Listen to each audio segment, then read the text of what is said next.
আপনাকে। আমি এই মুহূর্তে দাঁড়িয়ে আছি সংসদ ভবনের যে অংশে জুলাই সনদ স্বাক্ষর হবে, অর্থাৎ দক্ষিণ প্লাজার যে গেটটি রয়েছে তার সামনে।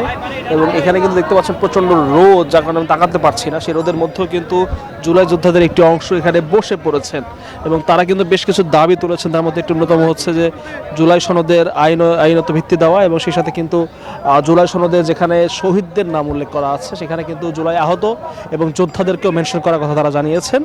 একই সাথে তারা কিন্তু বলেছেন পুনর্বাসনের কথা কিন্তু অঙ্গীকার নামায় নেই, সেটি উল্লেখ করতে হবে।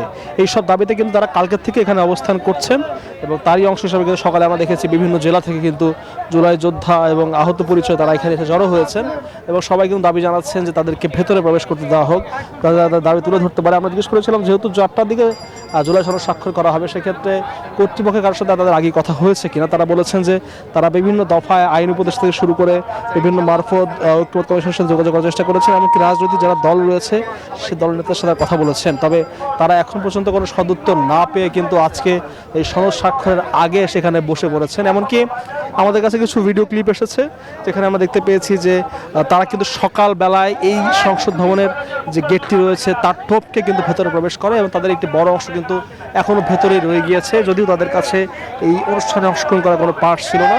এক্ষেত্রে কিন্তু আমরা জিজ্ঞেস করি তারা আসলে এর মাধ্যমে কি আদায় করতে চাচ্ছেন। তারা বলছেন যে দাবি আদায় পর্যন্ত তারা কিন্তু এই সনদ স্বাক্ষরের বিষয়টি মেনে নিতে পারছেন না।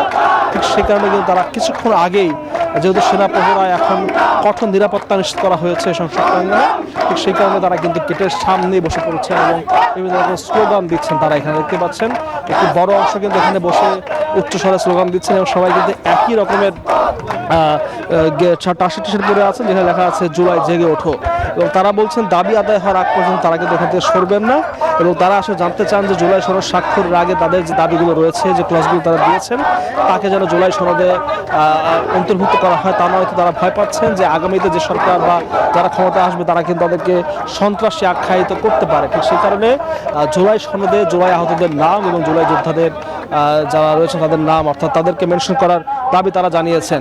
ঠিক সে কারণে কিন্তু তারা এখানে অবস্থান করছেন এবং তারা বলছেন যে সনদ স্বাক্ষরের আগ পর্যন্ত তারা এখানে অবস্থান করবেন এবং তারা চাইবেন যে সনদ স্বাক্ষরের আগ মুহূর্তে তাদের এই দাবিগুলো সনদের মধ্যে উল্লেখ করা হোক। তো জুলাই সনদ স্বাক্ষরের যে স্থান রয়েছে, অর্থাৎ জাতীয় সংসদ ভবনের যে দক্ষিণ প্লাজা, তার সামনে থেকেই ছিল এখন পর্যন্ত আমার কাছে সর্বশেষ তথ্য।